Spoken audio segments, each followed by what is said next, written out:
범죄 피고인 이재명 더불어민주당 대표가 신년 기자회견에서 등소평의 흥묘백묘를 운운하며 탈진영과 성장 등 실용주의 노선을 선언하고 한미동맹을 중시하는 발언을 쏟아냈습니다. 또한 설 연휴에 SNS를 통해서 대한민국 민주주의는 새로운 세상을 목도할 구분응선을 지나고 있다. 마지막 고비를 넘어가자고 말했습니다. 마치 범죄 피고인 이재명이 대통령이 다 된 것 같을 마냥 들떠있는 것 같습니다. 그러나 2030 청년 세대가 보는 눈길은 싸늘합니다. 행정부, 사법부의 권능을 무력화하고 무소불위의 힘을 휘두르는 민주당의 독주와 난맥상으로 자유민주주의 체제가 붕괴될까 봐 위기의식을 느끼고 있는 것 같습니다. 청년들의 목소리를 잘 경청하길 바랍니다. 또한 탈이념 실용주의 천명하는 보수 코스프레로 대국민을 향하여 거짓말을 하는 것은 아닌지 청년들은 의심하고 있습니다. 대한민국 청년들은 거짓말을 싫어합니다. 공정과 상식을 중시하는 세대입니다. 왜 이렇게 의심을 할까요? 대한민국 청년들과 국민들은 똑똑히 보았습니다. 민주당 이재명, 범죄 피고인 이재명, 이성정당 하지 않겠다고 해놓고 이성정당 만들었습니다. 불체포 특권 포기한다 해놓고 본인 관련 문제에 대해서 체포 동의안 부결 호소와 더 나가서 단식 투쟁으로 맞섰습니다. 또 존경하는 박근혜 대통령을 존경한다고 했더니 진짜로 존경한 줄 알더라 하고 말 바꾸기뿐만 아니고 지금까지 거짓말을 해왔습니다. 거짓말 잘하는 사람에 대해서 인터넷 검색을 한번 해봤더니 거짓말 잘하는 사람은 자신의 거짓말에 양심의 가책을 받지 않거나 덜 받기 때문에 거짓말을 반복한다고 합니다. 거짓말 잘하는 사람은 굉장히 이기적이며 남에 대한 존중도 없고 상대방 입장에서 생각하려 하지 않는다고 합니다. 거짓말 잘하는 거짓말쟁이는 정신병자처럼 습관적으로 거짓말을 하고 그렇기 때문에 일종의 정신병자라고도 볼 수 있다고 인터넷 검색을 해보면 나옵니다. 이재명 대표에게 묻습니다. 민주당 당령에 못 박아놓은 기본사회 건설은 포기하신 겁니까? 거짓말쟁이가 아니라면 답변해 주시기 바랍니다. 노란봉투법과 상법 개정은 하시는 겁니까? 안 하시는 겁니까? 이거 없이 성장을 말씀하실 수 있습니까? 반도체 특별법과 에너지 3법을 하실 겁니까? 안 하실 겁니까? 여기도 답변해 주시기 바랍니다. 주한미군은 점령군인가요? 아닌가요? 여기에 대해서도 답변해 주시기 바랍니다. 일본의 핵 오염수 방류에 단식 투쟁도 불사했는데 주한 일본 대사에게 일본에 대해 애정이 매우 깊다 이렇게 말씀하셨는데 민주당식 표현에 된다면 친일파죠. 이재명 대표는 친일파인가요? 아닌가요? 이것을 진심으로 답변해 주시기 바랍니다. 그래야 거짓말쟁이로 오인받지 않습니다. 자, 이재명 대표와 더불어민주당 명심하시기 바랍니다. 우리 청년 세대가 여러분들에게 냉담한 이유는 좌우 이념 대결을 넘어서 체제 붕괴에 대해서 분노하고 공포하는 겁니다. 이러다가 대한민국이 침몰할 것 같다는 생각에 후회되는 삶을 살고 싶지 않다라고 우리 청년들이 결단하고 행동에 나서고 있는 것입니다. 민주당 무서워하셔야 됩니다. 지금 구분응선 넘었다고 착각하지 마십시오.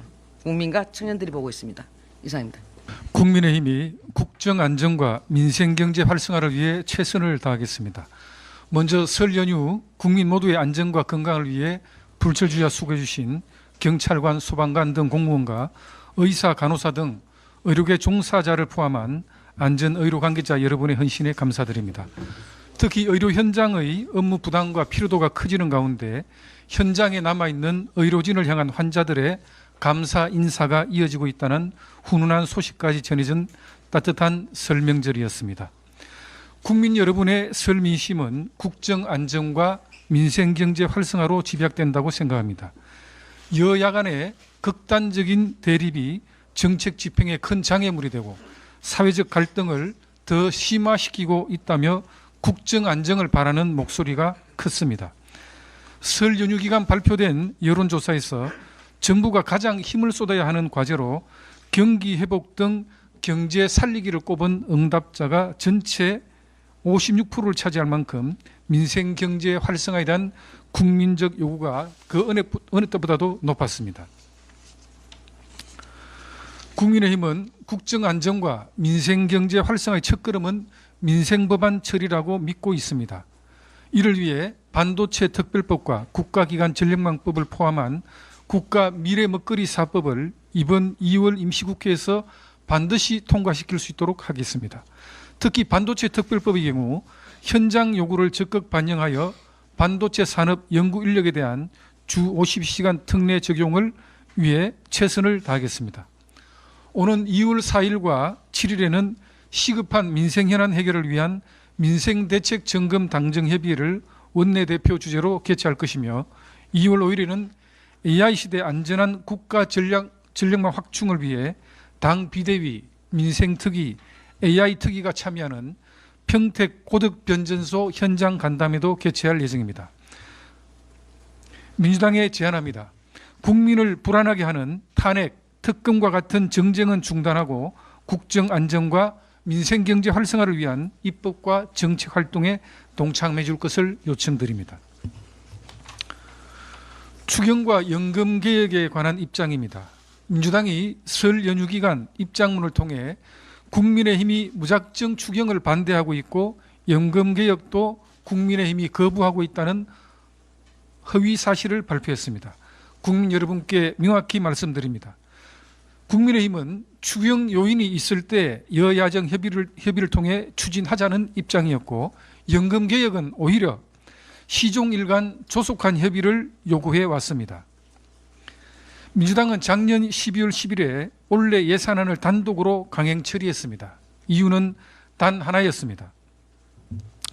이재명 피고인이 주장하는 지역사랑 상품권 발행 예산 1조 원 정액을 정부와 국민의힘이 동의하지 않았기 때문입니다.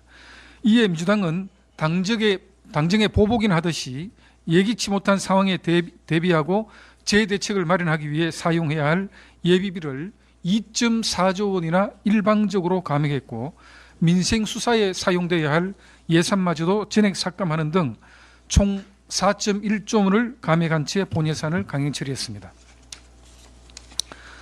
아마 이때부터 민주당은 이를 추경을 생각했던 것으로 보입니다. 정부와 국민의힘이 국민 여러분께 꼭 필요한 예비비와 민생 수사 예산이 필요할 테니 이를 볼모 삼아 경제 효과가 입증되지도 않고 오히려 부담이 될 수 있는 지역사랑 상품권 발행 예산 1조 원과 전 국민 25만 원 지원에 필요한 13조 원까지 묶어 추경으로 충당할 계획을 세운 모양입니다. 국가 경제에 대한 고민 없이 모든 협상 의제의 전제 조건으로 추경을 해야 한다고 매달리는 민주당이 국민의힘이 추경을 반대한다고 말하는 것은 어느 도단 아닙니까?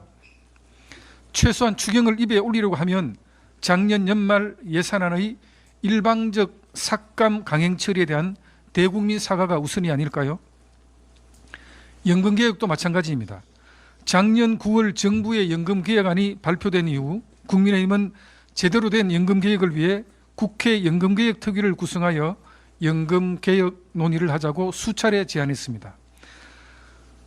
이 자리에서 밝힙니다마는 지난 국정협의회 실무협의에서 우리 당의 주된 의제로 제안한 것이 연금 협상이었습니다. 민주당 의제에는 포함되어 있지도 않았습니다. 우리 당은 연금특위위원장은 민주당에 양보할 수 있다고 이야기했습니다. 다만 연금특위 내에는 모수개혁 소위, 구조개혁 소위로 나누어서 진행하자고 제안한 바가 있습니다. 민주당이 여야가 합의된 연금안에 대해서는 정부가 수용하겠다는 약속을 해달라고 해서 그렇게 하겠다고도 약속을 했습니다.